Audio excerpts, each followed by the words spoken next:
What is folk art? To be honest, the best I can say is I know it when I see it. Folk art in Atlantic Canada is well known, and often you can see a few different themes within the art. Typically in traditional folk art, you might see a lot of maritime themes, by which I mean ships, whether it's under full sail, or depictions of fishing boats, depictions of everyday life that people would try to capture. Folk artists would be making paintings or items from things that were easily found, and often things that they didn't have to pay for. So it's quite common for a folk artist to pick up a sheet of treated plywood and start to paint on that, or perhaps pick up something that had a previous use that is now worn out and paint it up as something different. A lot of folk artists also use different types of paint, so they might use acrylic and oil paint. It was very common for all these elements to appear in one item. It's extremely common to see religious themes in folk art. And there are a lot of reasons for that. Some of the first art that many people would have been exposed to would have been through that in their church. Something that they would have seen depicted on the walls. That would have been some of the only art they may have been exposed to at a young age. Folk art, even for a folklorist, could be hard to define because it just has so many different elements that you have to consider.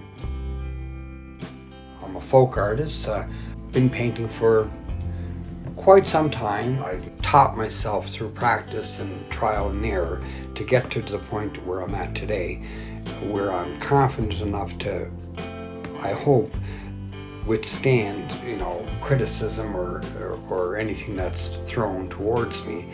I'm not a perfect person by no means, but it's to take that misunderstood situation and to place it in a healthy balance. That's the movement. That's what I'm saying about the energy, where it flows, where it progresses, how it directs itself, reflects itself. And if I push it too much or I disturb its natural flow you just don't know what's going to happen.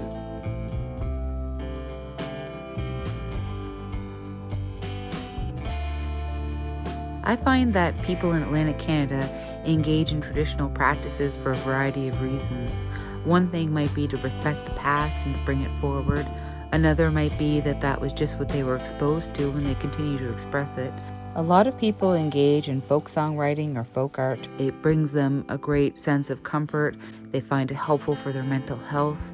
And in Atlantic Canada, another thing is that with a depressed economy, people may find that their work doesn't represent who they are, that their work doesn't speak to them and speak to all aspects of their life, but their creative pursuits may do that. Joe's brother, Reid, was a well-known Nova Scotian folk artist up until his death at a young age. Lorne was one of the founders of the Nova Scotia Folk Art Festival.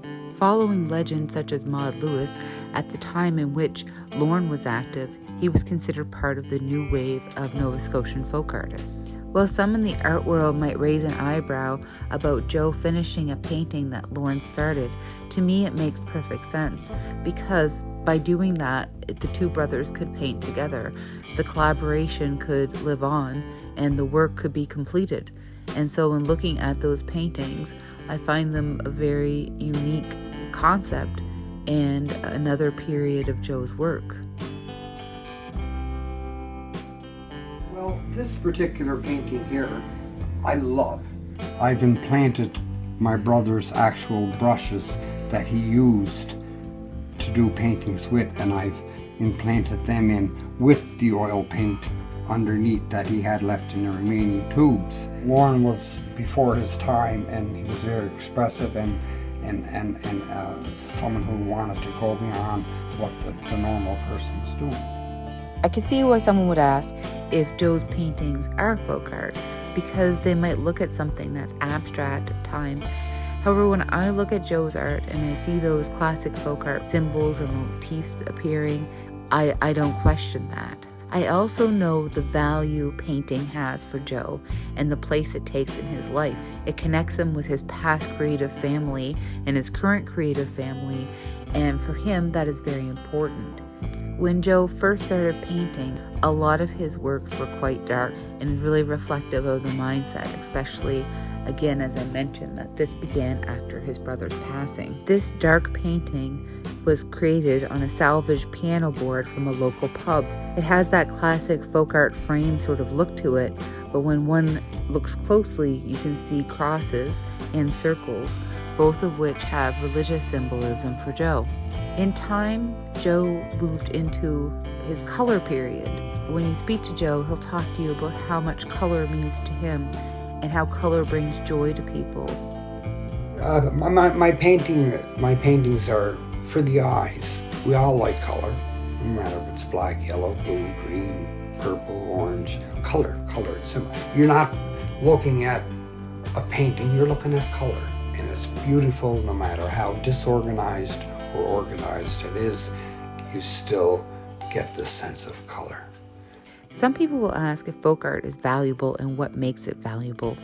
One of the things that does make folk art valuable is that typically it's quite regional, and you can tell by looking at it what region of the world it comes from. A lot of collectors would put emphasis on the artist being self-taught when they're collecting. That can be something that sets it apart from other pieces. It is a rare experience to be invited into the home of a folk artist, and it was an honor and a pleasure to spend the afternoon chatting with Joe and Marina and to see all of their folk art in Dominion, Cape Breton, Nova Scotia.